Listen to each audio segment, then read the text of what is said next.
प्रयोग किया जाता था। ये आप देख पा रहे होंगे एक नाला है, नाला में ये प्रवेश द्वार है। उस समय का जो अभी अंडरग्राउंड ड्रेनेज सिस्टम समझते हैं ना, बड़े बड़े शहरों में होता है, इधर नहीं मिलेगा। कि आपका रोड है, रोड में देखिएगा बड़े से लोहा का ढक्कन लगा हुआ है, वो ढक्कन नहीं है, उसके नीचे नाला है और सारे शहर का पानी उसी में जाता है। ये आज की मॉडर्न टेक्नोलॉजी है और ये हड़प्पा की टेक्नोलॉजी है। हड़प्पा के समय भी शहरों का नालीकरण ऐसा ही होता था। ये जो है ना नाले का प्रवेश द्वार है, मतलब उसके में उस प्रवेश द्वार लगभग 6 फीट ऊंची हो जाती थी। हड़प्पा के शहरों की सबसे अनूठी विशेषताओं में एक ध्यानपूर्वक नियोजित जल निकासी प्रणाली थी। निचले शहर के नक्शे को देखेंगे तो जान पाएंगे कि सड़क तथा गलियों में लगभग एक ग्रिड पद्धति में बनाया गया था और ये एक दूसरे को समकोण पर काटती थी। ऐसा प्रतीत होता था कि पहले नालियों के साथ गलियों को बनाया गया और फिर उसके अगल बगल आवासों का निर्माण किया गया। यदि घरों के गंदे पानी को गलियों की नालियों से जोड़ना था तो प्रत्येक घर को कम से कम एक दीवार की गली से सटा होना आवश्यक होता था। यानी फुल प्लान्ड वे में ये जो नाली की व्यवस्था की जाती थी कि आपका घर है, घर के बगल में गली है, गली से नाली गुजरेगा तो आपके घर की एक दीवार नाली की तरफ में रहना है और घर के गंदे पानी को नालियों में लेना है। और शहर का जो मेन नाला होता था वो बहुत बड़े साइज का हुआ करता था।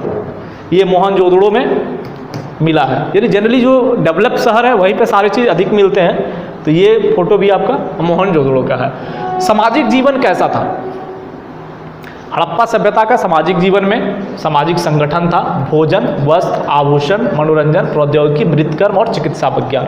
ये 7-8 चीज़ें हैं जिस पर कि उसका पूरा सामाजिक जीवन सभ्यता का टिका हुआ रहता था। इन सभ्यताओं में आप अगर देखेंगे तो सामाजिक संगठन के बारे में अगर हम लोग जाएं, 4 भाग में बटा रहता था सामाजिक संगठन। एक पढ़े होंगे आप लोग कि ब्राह्मण और क्या था, क्षत्रिय, वैश्य, शूद्र। ये 4 जो थे वर्ण व्यवस्थाएं थी और ये 4 वर्ण व्यवस्थाएं जो हैं ये इसी हिसाब से माना गया था। शिक्षित वर्ग, योद्धा, व्यापारी और श्रमिक एवं कृषक। ये अभी जो वर्ण व्यवस्थाएं हैं, सामाजिक वर्ण व्यवस्थाएं, हड़प्पा के समय की जो सामाजिक वर्ण व्यवस्थाएं थी वो उनके कर्म पे आधारित था। यानी आप जिस व्यवस्था से जुड़े हुए हैं आपको उस प्रकार के कर्म करने हैं। पुरोहित, चिकित्सक, जादूगर, ज्योतिष, जो पढ़ने लिखने वाले वर्ग थे, जनरली पढ़ने लिखने वाले काम थे, उन्हें शिक्षित की दृष्टि में देखा जाता था। योद्धा, जिनका काम था सुरक्षा, संरक्षा करना, जैसे कि दुर्ग में उपस्थित अवशेष में मिला कुछ, जो ऐसे तो कुछ लिखा पढ़ा तो मिला नहीं है, अवशेष के हिसाब से ही, तो ये सुरक्षा वाले थे। तीसरा, व्यापारी। उस समय के व्यापारी में चूँकि वस्त्र उद्योग वगैरह या ऑर्नामेंट्स बनाने का उद्योग, बर्तन बनाने का उद्योग, ये सब चीज़ की चूँकि मिला था तो वहाँ से देखा गया कि बुनकर, कुम्हार नहीं है, कुम्हार है, कुम्हार उसको बोला जाता है जो बर्तन बनाते हैं, ठीक है। स्वर्णकार जो ये मनके बनाते हैं, उसमें जो ऑर्नामेंट्स उसको मनके बोला जाता था, मनके बनाते हैं। दस्तकार, किधर ये ना, दस्तछार में दस्तकार है। दस्तकार, दस्तकार बोला जाता है, व्यापारी बोला जाता है बेचने वाले को, और दस्तकार बोला जाता है बनाने वाले को, जो कलाकार आप बोलते हैं, ठीक है। जो बनाते हैं वो दस्तकार है और जो बेचते हैं वो व्यापारी हैं। तो उस समय दस्तकार में से बुनकर, कुम्हार, स्वर्णकार, तो जनरली ये नाम है, बट काम और भी होंगे। अब कुम्हार है, मिट्टी के बर्तन उस समय तो थे नहीं, तांबे भी थे, पीतल भी थे, ठीक है, तो पत्थर के भी बर्तन बनाते थे, तो बहुत सारे चीज़ थे, लकड़ी के भी बर्तन यूज करते थे, ओनली मिट्टी ही नहीं थे, बहुत सारे चीज़ थे। तो उस समय के जो ये वस्त्र, वस्त्र तो उस समय भी था, वस्त्र यानी कि उस समय का भोजन क्या था, किसान लोग थे तो किसान वाले भोजन थे ही। बाकी जो मांसाहारी पशु पक्षी के भी आहार का भोजन का मिला और मिश्र आहार का भी भोजन का मिला। यानी जो फोटो मिले उस समय में, जैसे कि कछुआ, घड़ियाल, भेड़, बकरी, सुअर, मछली, मांस इत्यादि का, और ये खाते ही थे, कोई ज़रूरी नहीं है।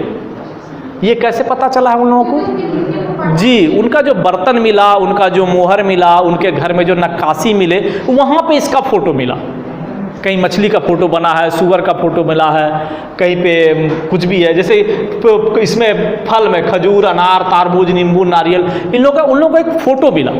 मोर, वो जैसे तो पता लगा कि ये नींबू का लग रहा है, मतलब उस समय के लोग नींबू भी खाते थे। तो इसको आप ये एक्यूरेट नहीं कह सकते कि वो फोटो नींबू है, लेकिन वो अब चूंकि इतिहास में जो इतिहासकार हैं वो लिख के गए हैं तो हमें तो वही जानना है उनके मोहर के हिसाब से। अच्छा, तो यानी इसके हिसाब से क्या हुआ कि अब ये एक सवाल जो इसमें सवाल बन जाता है कि हड़प्पा सभ्यता के लोग थे शाकाहारी मांसाहारी दोनों, इनमें से कोई नहीं, तो दोनों थे, कोई शाकाहारी और मांसाहारी, कोई दोनों, उसी को बोला जाता है जो सर्वाहारी है, ओमनीवोरस, ठीक है, जो दोनों खाते हैं। और उस समय का जो वस्त्र है, महिलाओं के वस्त्र अलग थे, पुरुषों के वस्त्र उस समय भी अलग हो गए थे, ठीक है। और विभिन्न रीतियों में भी वो लोग अलग अलग वस्त्र पहनने का प्रचलन था उस समय भी। ऐसा नहीं कि उस समय उनको जानकारी नहीं थी। महिलाओं के वस्त्र, आप चूंकि ये जो पता चलता है इसे ये मूर्ति मिली, ऐसा नहीं कि उस समय ऐसा फोटो, तो इससे अंदाज लगाया गया कि महिलाएं उस समय क्या क्या पहनती थी। ये मूर्ति मिला, इसको जनरली राजपुरोहित बोला जाता है ना, ये फोटो जो है उस समय का राजपुरोहित का फोटो है। इससे देखा गया कि उस समय के पुरुष क्या क्या ऑर्नामेंट्स या कपड़े पहनते थे। तो ये चीज़ें जो है आपका हड़प्पा सभ्यता में इसके वस्त्र के बारे में है। तो इसको अगर आप दसाले क्या है? धोती पगड़ी दसाले, वो शब्द है कुर्ता, मतलब ऊपर से पहनने वाले, उसको दसाले नहीं, जनरली लिखने में गलत हुई है, दो साले बोला जाता है, दो साला, ठीक है, दो साला बोला जाता है जो ऊपर से कुर्ते के टाइप का पहनते हैं, वो लिखने में हिंदी मिस्टेक है। महिलाओं में घाघरा साड़ी, घाघरा जो हम लोग जनरली अभी बहुत सारे कुर्ती टाइप का बोल दीजिए, जितने साइड का आप बोलते हैं, साड़ी पहनना, साड़ी तो समझते ही हैं। आभूषण और सौंदर्य प्रसाधन में अगर आए तो उस समय का जो आभूषण जनरली मन के मोती पर आधारित था, मैक्सिमम जो था मोती पर आधारित था, जिसको कि वो लोग बनाते थे, ठीक है। स्त्री पुरुष दोनों ही आभूषण पहनते थे, और अंगूठी, कान की बाली, चूड़ियाँ, बाजूबंद, हार, और धनी लोग हाथ में सोने जैसी कीमती धातु के आभूषण पहनते थे। क्या था पता नहीं, सोना ही होगा या कुछ और होगा चमकदार वस्तु, तांबा भी पहनते होंगे, लेकिन चमकदार मिला कि सोने जैसे कोई कीमती धातु के पहनते थे। और कांसा तथा हड्डी के बने आभूषण भी पहनते थे। उसमें भी बॉन्ड से बने हुए, बॉन्ड से क्या बनेगा, कुछ जो मन के टाइप के मोती, माला, अंगूठी जो बना सकते हैं वो बना के पहनते थे।